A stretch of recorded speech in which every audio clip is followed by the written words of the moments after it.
आदि मधुर एक नाटक में अगला जो पॉइंट चल रहा था मित्र मित्र का संबंध, उसके बाद है परिवार का समन्वित संबंध। परिवार का आपस में क्या संबंध है?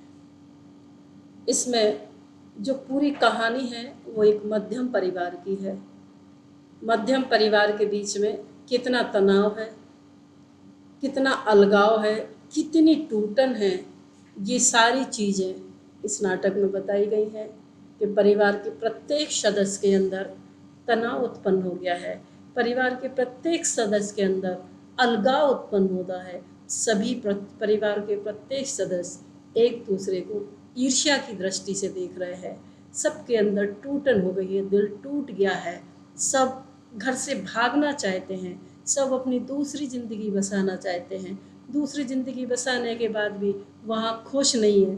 तो ऐसी बहुत सारी विघटन की स्थिति मोहन राकेश जी ने इस नाटक में बताई है कि परिवार का संबंध क्या है, जिसे वास्तविक रूप से मोहन राकेश जी ने अच्छे से चित्रित किया गया है। एक परिवार का नेता और सबका उससे संबंध है। एक परिवार का नेता है, उसके परिवार से सबसे संबंध है, पर घर के लोगों की नज़रों में उसकी कोई अहमियत नहीं है। किसकी? महेंद्र सिंह की बात चल रही है। वो परिवार का नेता है, परिवार का मुखिया है, परंतु निकम्मा है, कमाता नहीं है। पहले तो कमाता था। देखिए, जो व्यक्ति पारिवारिक सदस्य है और यदि वास्तव में वो मेहनत नहीं करता है, यदि वो निकम्मा है, तो उसकी आगे घर में क्या, परिवार में क्या, बच्चों की नज़रों में क्या, समाज में क्या, देश में कहीं भी इज्जत नहीं होती है। समझ रहे हो? तो ऐसे ही जो इज्जत है वो किसकी हो गई है? महेंद्र नाथ की। क्यों हो गई? क्योंकि वो निकम्मे हो गए हैं। इसलिए परिवार का प्रत्येक सदस्य जो है उन्हें गिरी हुई नज़रों से देखता है। थोड़ा बहुत जो है उसका बेटा उन्हें ठीक ठाक नज़रों से देख रहा है। देखिए महेंद्र नाथ जी क्या कहते हैं, उनके शब्द सुनाते हैं आपको। किसे सुना सकता हूँ? कोई है जो सुन सकता है, जिसे सुनना चाहिए? ये सब रबड़ स्टैम्प के सिवा कुछ समझते ही नहीं है। मुझे जैसे स्टैम्प होती है रबड़ की, जहाँ चाहो वहाँ लगा लो, ऐसे ही परिवार का प्रत्येक सदस्य मुझे क्या समझ रहा है? रबड़ स्टैम्प की भांति, जहाँ मुझे उपयोग करना वहाँ कर लेते हैं और जहाँ धक्का देना वहाँ धक्का दे देते हैं। इस ज़रूरत पड़ने पर हमसे सिर्फ ठप्पा लगवाया जाता है। कौन कह रहा है? महेंद्र सिंह। वो अपने आगे भी अपना वक्तव्य जारी रखते हैं और क्या कहते हैं कि छोटी सी बात हो, परंतु परिवार का पूरा सदस्य मिलकर मेरे ऊपर रुतबा दिखाता है, परिवार का पूरा सदस्य मिलकर मेरे ऊपर अधिकार जताता है, परिवार के पूरे सदस्य मिलकर मुझे घृणा की दृष्टि से देख रहे हैं, है ना। कोई भी मुझ पर भरोसा नहीं करता है।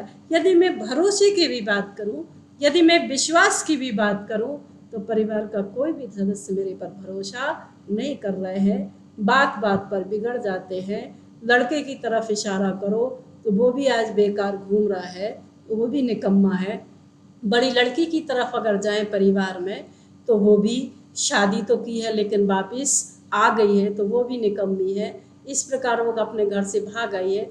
मेरी वजह से स्त्री के सामने सिर्फ एक सावित्री जो है वो घर को चला रही है, बाकी परिवार के जितने भी सदस्य हैं वो सब निगम में बैठे हुए हैं और सभी कैरेक्टर से पतन की ओर जा रहे हैं। तो कहने मतलब है कि परिवार का जो संबंध है वो कैसा दिखाई दे रहा है? निचला दिखाई दे रहा है, नीचे ढहता हुआ दिखाई दे रहा है। किसी में आपसी संबंध नहीं है, सभी में मनमुटाव बना हुआ है। आगे चलते हैं निष्कर्ष की ओर। निष्कर्ष रूप में यही कह सकते हैं कि मोहन राकेश जी का जो नाटक है आधे अधूरे, वो वर्तमान जीवन की परिस्थितियों में एक संत्रास की संभावना भरी है, एक त्रास की भावना भरी हुई है, त्रास की ओर संकेत देता है। इसमें स्त्री पुरुष संबंधों की दृष्टि महत्वपूर्ण है और मध्यम वर्ग जीवन में जो मध्यम वर्गीय परिवार है उसमें आने वाली शुष्क और विनाशकारी रिक्तता। समझ गए? शुष्क और विनाशकारी क्यों? क्या? क्योंकि जो मध्यम परिवार है उसमें पूरा परिवार जो है वो किसकी ओर है? विनाश की ओर है, रिक्तता की ओर है। वो सब उनके आपसी संबंध लड़खड़ा रहे हैं, किसी के संबंध मानदंडों पर खरी नहीं उतर रहे हैं। आर्थिक विषमता से भरा हुआ जीवन है। आर्थिक जब विषमता है तो आपस में एक जहरीला वातावरण, विषैला वातावरण उत्पन्न हो गया है। मानसिक यंत्र या मानसिक क्या कहना चाहिए, मानसिक रूप से सभी ग्रस्त हैं। मध्यम परिवार के जो भी सदस्य वो किस रूप से ग्रस्त है, मानसिक, आर्थिक रूप से तो ग्रसित है ही, इसमें कोई दो राय नहीं। और सबसे पहले बता दूं, निष्कर्ष में ये कहना चाह रही हूँ कि जब व्यक्ति आर्थिक रूप से ग्रसित होता है, यदि उसके पास पैसा है तो सब कुछ है। अगर पैसा है तो इज्जत भी है, संबंध भी है, सब कुछ है। लेकिन वहाँ घर में जब पैसा नहीं होता है तो घर की बड़ी विपरीत होती है। बहन बहन को मानने को तैयार नहीं है, बेटी दामाद को मानने को तैयार नहीं है। घर का कोई भी रिश्ता हो, कितना भी पवित्र रिश्ता हो, कोई किसी को मानने को तैयार नहीं होता है। ये यथार्थ बात है। तो मोहन राकेश जी ने इस नाटक में इसका स्वरूप में ये कहा है कि पुरुष का जीवन जो है वास्तविक वो खोज की तरफ है, भटकाव की तरफ है। ये नाटक जो है, जितने भी इसमें पुरुष वर्ग है वो अपने पद से च्युत हो गए हैं, भटक चुके हैं। स्त्री और पुरुष में लगाव और तनाव की स्थिति जो है वो अधूरी है। उनकी जब स्त्रियों की पूरी महत्वाकांक्षाएं पूरी नहीं हो रही, उनकी आवश्यकताएं खोज नहीं पूरी हो रही हैं, तो उन्हें पुरुषों के प्रति एक ईर्ष्या उत्पन्न हो गई है। तो इस नाटक में मनुष्य की काल्पनिक पूर्णता की खोज की महत्वाकांक्षा को यहाँ उजागर किया है। अतः हम कह सकते हैं कि मोहन जी ने आधे अधूरे नाटक में मध्यम वर्गीय परिवार की आपसी संबंधों का दस्तावेज है। इसके अतिरिक्त इसमें सीमित कथानक के माध्यम से विस्मृत भाव दिखाई दे रहे हैं, आपसी तनाव दिखाई दे रहा है, आपसी मन मुटाव दिखाई दे रहा है, और सभी परिस्थितियां एक दूसरे के ऊपर आश्रित है।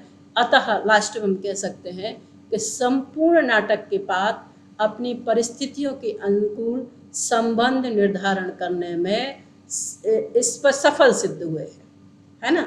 जितने भी पात्र हैं इसमें सभी अपनी अनुकूल संबंध निर्धारण करने में सफल हुए हैं। इसी के साथ ये चैप्टर पूरा खत्म होता है।